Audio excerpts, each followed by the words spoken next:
C'est une histoire de passion, d'hommes et de terroir. Éleveur sur les hauteurs du Travet, Laurent Gasque a toujours son portable à portée de main. Là, on voit qu'il n'y a plus de feuilles. Au printemps, je vais en faire autre photo, toujours au même endroit. Et à l'automne, ça sera tout rouge. Et j'attends la neige avec impatience.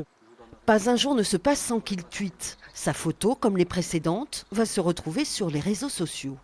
Quand je vois les messages sur Twitter ou Instagram, quand on me dit que tu as la chance d'habiter là, ça incite aussi à partager encore plus. La communication positive, c'est sa réponse à ceux qui pointent les agriculteurs du doigt. Il y a 7 ans, il découvrait Twitter. Depuis, il s'est lancé pour montrer la réalité de son travail à la tête de son troupeau de 300 brebis. Quand j'ai vu que d'autres agriculteurs partageaient leur métier, montraient ce qu'ils faisaient au quotidien, je me suis dit pourquoi pas moi. Photos, coups de gueule, réflexions alimentent son compte. Voilà, avec le chien qui lui parle. Avec en plus de l'humour, ça marche. Laurent est suivi par près de 4000 followers.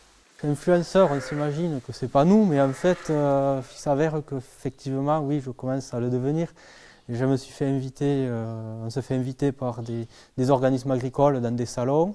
On est sollicité pour des écoles, parler à des jeunes. Du fin fond de son exploitation, Laurent est en contact avec d'autres éleveurs un peu partout en France. Il fait partie depuis 2 ans du réseau national AgriTuitos qui permet d'échanger.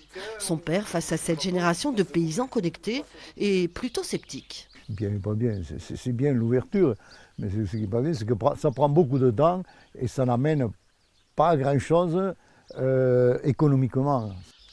De son côté, Laurent espère que d'autres agriculteurs vont suivre et rompre l'isolement.